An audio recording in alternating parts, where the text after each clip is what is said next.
complaints of pain abdomen since 4 days, associated with vomiting since 4 days, with 2 to 3 episodes per day, and loss of appetite since 4 days. I hope you took out the name from the doctor. Fistula presenting NS. The patient was apparently asymptomatic 4 days ago, in which he developed pain abdomen in the right upper quadrant, which was of burning type and insidious in onset and gradually progressive, and it was associated with vomitings, which were 2 to 3 episodes per day for 4 days, which were bilious, non-blood stain and non-projectile. They were associated with loss of blood since 4 days and not associated with any loose stools. Patient has a history of sudden involuntary movement of both. See, this is a chemical problem. It's a chemical dependence rather than psychological dependence. In psychological dependence, if you don't do that, physically nothing will happen. But in chemical dependence, physically you have physical symptoms. As you are saying, like he is having physical symptoms because of chemical dependence. So how does this chemical dependence happen? What is happening chemically inside this body? Biochemical. So this is like first year MBBS, biochemical receptors and all those things. Alcohol dependence, instead of giving him alcohol, we doctors, we give him something else. What do we get? Benzodiazepines. So when a person is responding to benzodiazepine not having seizures, so see, we have just done some reverse engineering. So we are thinking because we are giving benzodiazepines, that is the benefit. So basically, it's a benzodiazepine receptor. So alcohol also acts on the benzodiazepine receptor. We have just given the name of the receptor benzodiazepine because benzodiazepine also works there, alcohol also works.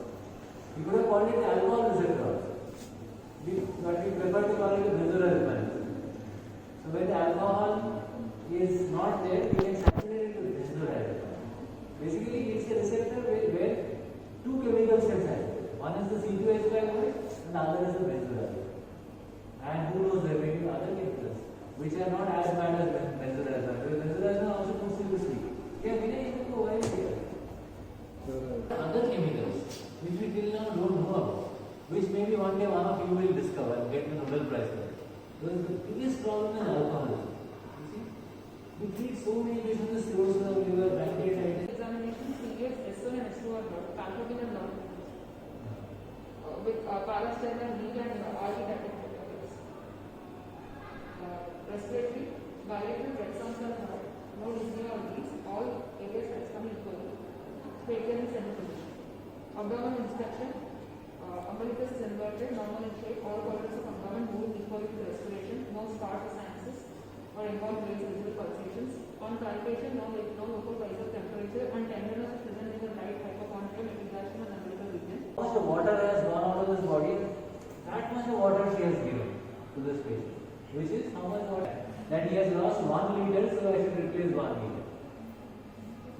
Or was it just empirical? Or he told you to give it in the food?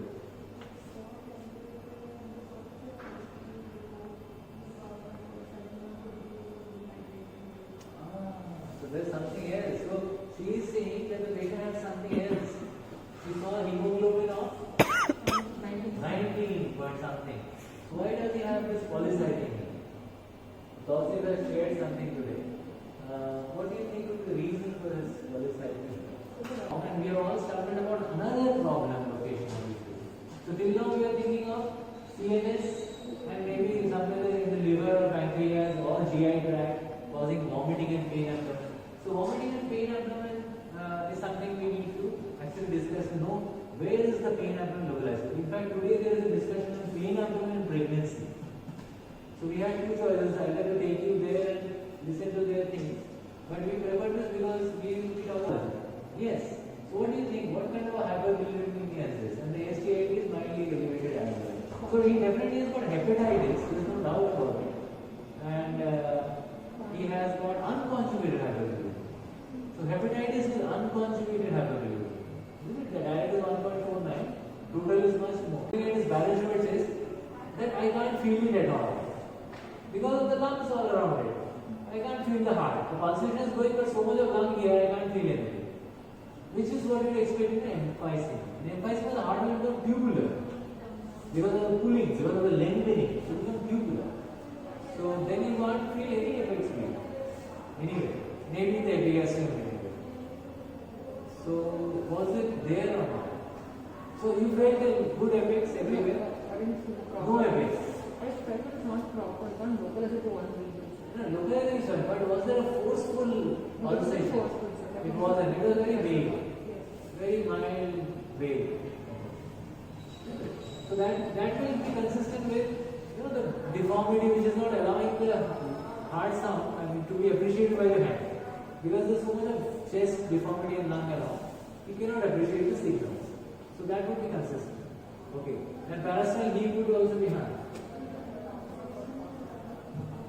I say you did. So they are disagreeing. They are saying that they did feel some pulsations, which were forceful, kind of forceful. And the parasternal heave was also there. He was not. Yeah, you see what is happening is the patient's leg is getting flexed and then again coming down straight. So will you call it hypotonia? Now this is coming down because it's a slippery bed. All that rexing has made it slippery. So as soon as it's not getting a proper hold, it's just slipping in. But if it was hypotonia, what would happen? It would have fallen to this side. It would have come like this and then collapsed like this. It is going straight down like this, as if it's slipping. The ankle is also not good. I am seeing the ankle here. Ankle is right. That's looking like a transmission. Like when it's a vibration, not an actual reflex. When you're hitting, the thing is not contracted. It's just a vibration. It's a vibration, not contraction. Let's see.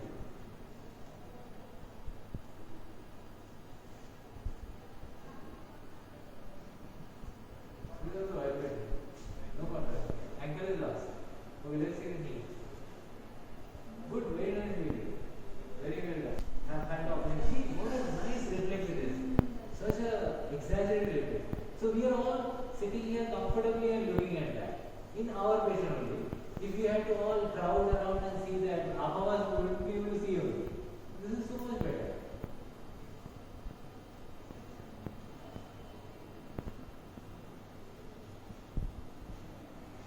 So where should have been the camera to this? You should have been focusing on the brachioradialis muscle. Then only you would have seen the contraction.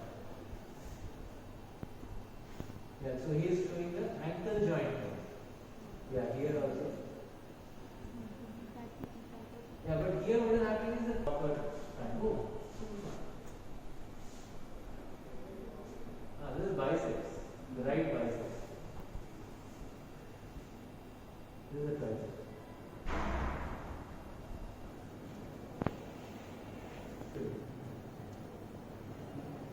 So when he is hitting, the fingers will come like this. Lighted as a finger. What is that for? Is it something to do with polycythemia? What is this light? This is again quick piece. So first thing is the diaphragm, as Meghna has rightly pointed out, it is in the fifth place. No event lengthened. The cardiac shadows are also looking normal. The right border is superior iliac looks okay.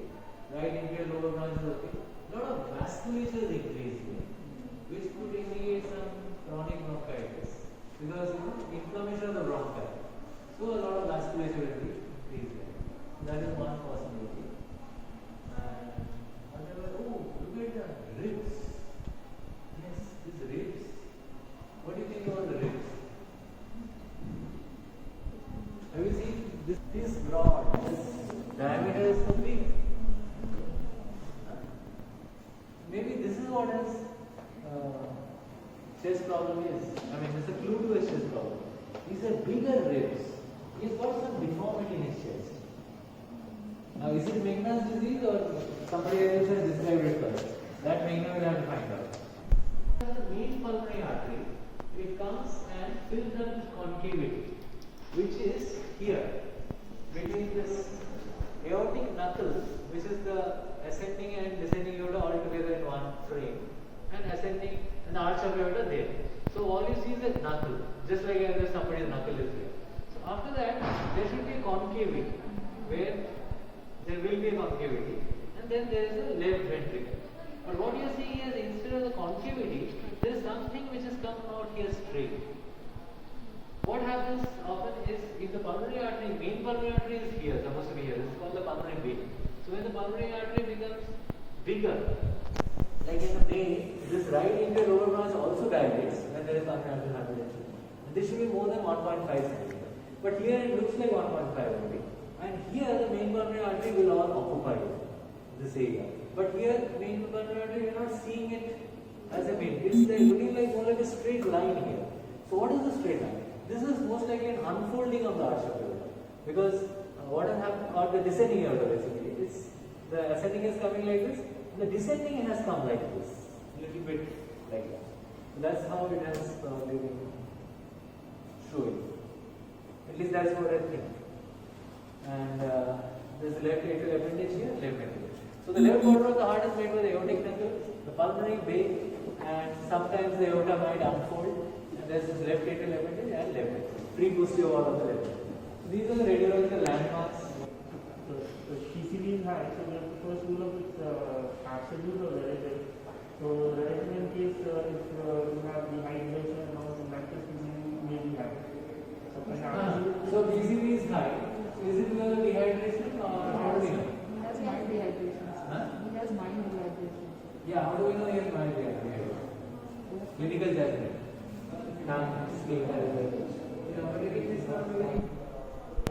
Eosinophil level. That's right. So eosinophil level should be high. What kind of? Because that's a mediator. It's a mediator molecule to cause polycythemia. Because when there is hypoxia, the erythropoietin only will give signal to the erythroid cells to proliferate.